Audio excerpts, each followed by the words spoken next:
Hello welcome दोस्तों, स्वागत करता हूँ फिर से आप सबको आपके अपने इस चैनल में। तो गाइस इस वीडियो को पूरा डिटेल्स में डिस्कस करेंगे बिटकॉइन के बारे में। साथ ही में हम यहाँ पर डिटेल्स में बात करेंगे वजीरेक्स के बारे में और यहाँ पर डिटेल्स में डिस्कस करेंगे कि एग्जैक्टली हमें विड्रॉल कब तक मिल सकता है। तो इसके ऊपर पूरा डिटेल्स में इस वीडियो के ऊपर बात करने की कोशिश करेंगे। तो आप सबसे यही रिक्वेस्ट करूँगा कि वीडियो को बिना स्किप किए पूरा एंड तक ज़रूर से देख लेना। बाकी अगर पहली बार चैनल पर विजिट कर रहे हो, एंड ऑफ दिस वीडियो अगर आपको वीडियो सही लगे तो चैनल को सब्सक्राइब भी कर लेना और टेलीग्राम एंड ट्विटर में भी ज्वाइन ज़रूर से कर लेना, क्योंकि वहाँ पर भी आपको अपडेट्स देखने को मिल जाएंगे। ठीक है, तो सबसे पहले यहाँ पर आप इस टाइम पे देखोगे तो आप में से बहुत सारे लोग ऐसे भी होंगे जिनके पास ये मेल आया होगा, क्योंकि ये मेल मुझे एक सब्सक्राइबर ने भेजा हुआ है।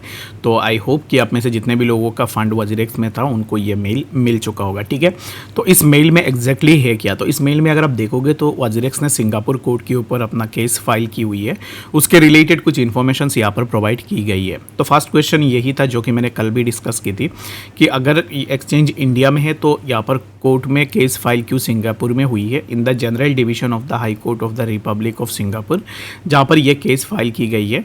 और यहाँ पर नेम ऑफ द मेकर यानी कि जिसने यहाँ पर यह केस फाइल की है उसका नाम है Nischal Shetty, government of India, income tax department, permanent account number भी आप देख सकते हो यहाँ पर दिया हुआ है। ठीक है, और भी ऐसे बहुत सारे अपडेट्स आपको इसी पार्टिकुलर जो भी डॉक्यूमेंट्स शेयर किया गया है उसके ऊपर आपको डिटेल्स में देखने को मिल जाएगा। निश्चल शेट्टी यहाँ पर अगर आप देखो तो government of India, income tax department और परमानेंट अकाउंट नंबर सब कुछ आपको डिटेल्स में इस पार्टिकुलर पीडीएफ में भी देखने को मिलेगा। इंट्रोडक्शन में अगर आप जाओगे तो यहाँ पर I am a director of ZI PTL limited, यानी कि ZI and I am duly authorised to make this affidavit, यानी कि यहाँ पर ये जो पार्टिकुलर एफिडेविट बनाया हुआ है, इस पार्टिकुलर एफिडेविट का जो भी इन्फॉर्मेशन है वो इन्फॉर्मेशन आपको इसी पार्टिकुलर पीडीएफ में देखने को मिल जाएगा।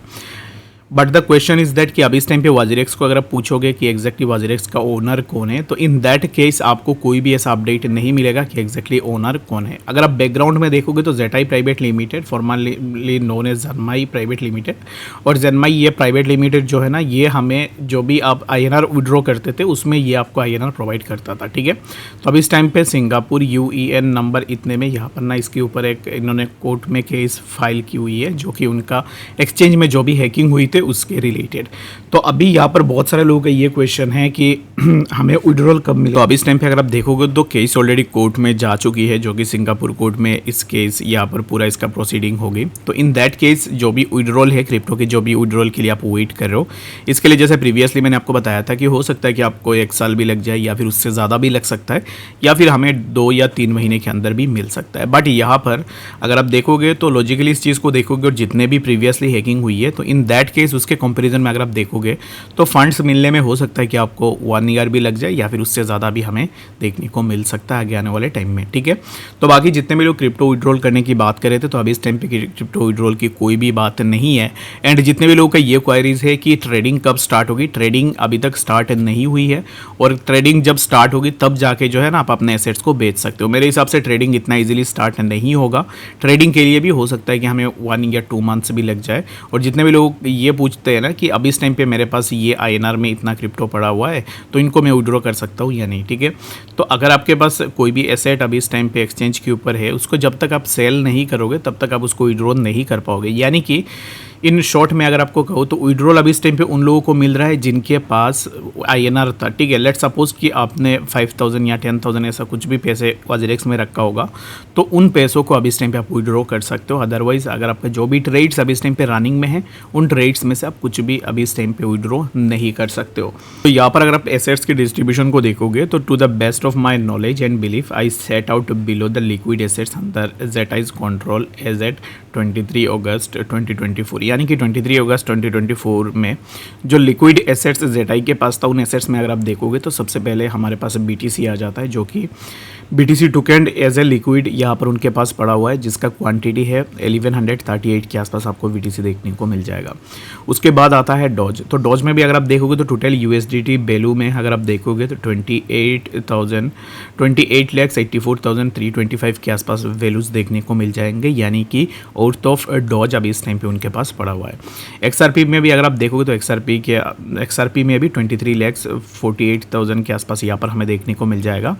उसके बाद अगर आप देखोगे तो सोलाना के ऊपर भी बहुत सारे एसेट्स आपको देखने को मिल जाएंगे, और भी यहाँ पर जो भी एसेट्स है उनका डिस्ट्रीब्यूशन आपको देखने को मिल जाएगा। तो ये एसेट्स डिस्ट्रीब्यूशन वही है जो अब इस टाइम पे टिल 23 अगस्त 2024 में ZI के पास अभी इस टाइम पे ये पार्टिकुलर एसेट्स होल्डिंग में है। बाकी अगर आप देखोगे तो और भी आपको एसेट्स देखने को मिल जाएंगे, जैसे कि अदर टोकन्स लिक्विडिटी में आपको देखने को मिल जाएगा, और भी ऐसे बहुत सारे आपको चीज़ें देखने को मिल जाएंगे। In addition to the assets listed above 32 the liquid assets also include an additional aggregate of USDT 12 million in cryptocurrency total, यानी कि टोटल अगर आप देखोगे तो 12 मिलियन के आसपास क्रिप्टो करेंसी लिक्विड में अभी इस टाइम पे उनके पास पड़ा हुआ है। तो अभी इस टाइम पे बात यही आती कि जो कि सब लोग यही बोल रहे थे कि जो फंड हैक हुए, लेट सपोज कि हमारे अकाउंट से जो भी फंड्स हैक हुए, इन फंड्स का एक डाटा तो रहनी चाहिए एक्सचेंज के पास। तो अभी इस टाइम पे वो डाटा अभी तक एक्सचेंज ने शेयर नहीं की है, और जो हैक हुआ है इसके ऊपर कितने ऐसे यहाँ पर इन्वेस्टर्स थे जिनका बड़े अमाउंट में लॉस हुए हैं। और वाजरेक्स के पास अगर आपको पता ही होगा कि कॉइन स्विच का भी फंड्स थे 2% के आसपास, और बाकी जो भी इंस्टीट्यूशनल इन्वेस्टर्स है उनका भी फंड्स वाजरेक्स के ऊपर पड़ा होगा। तो बाकी इसके ऊपर भी वाजरेक्स ने कोई भी अपडेट प्रोवाइड नहीं की है, ठीक है।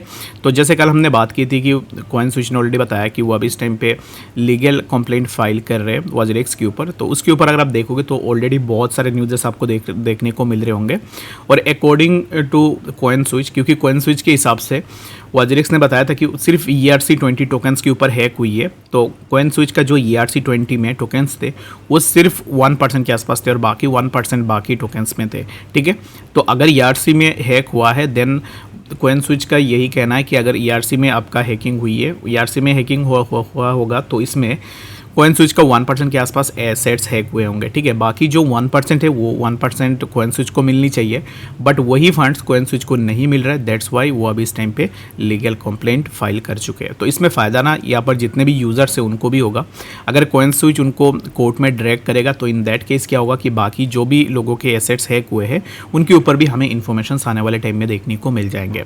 बाकी देखो, रिटेल इन्वेस्टर जाके कोर्ट में केस फाइल करेगा तो इन दैट केस उसका पैसे भी खर्च होंगे, और बाकी वाजरेक्स एज ए कंपनी उसके पास पूरा लीगल टीम भी रहेगी, तो उनके साथ केस लड़ना उतना इजी भी नहीं रहेगी। बाकी अगर कॉइन स्विच वहाँ पे अपना केस को फाइल करती है तो इन दैट केस यूज़र्स के लिए भी यहाँ पर अच्छा रहेगा। तो यहाँ पर कॉइन स्विच ने डायरेक्टली मेंशन करके रखा हुआ है, तो इनका यहाँ पर ना टोटल 12.4 CR के आसपास INR में फंड्स वाजरेक्स के ऊपर रखा हुआ था, ठीक है। जहाँ पर 28.7 CR ERC-20 टोकन्स में थे, यानी कि 28,000.7 करोड़ के आसपास इन्होंने ERC-20 टोकन्स में वाजरेक्स के पास अपने फंड्स को रखा था।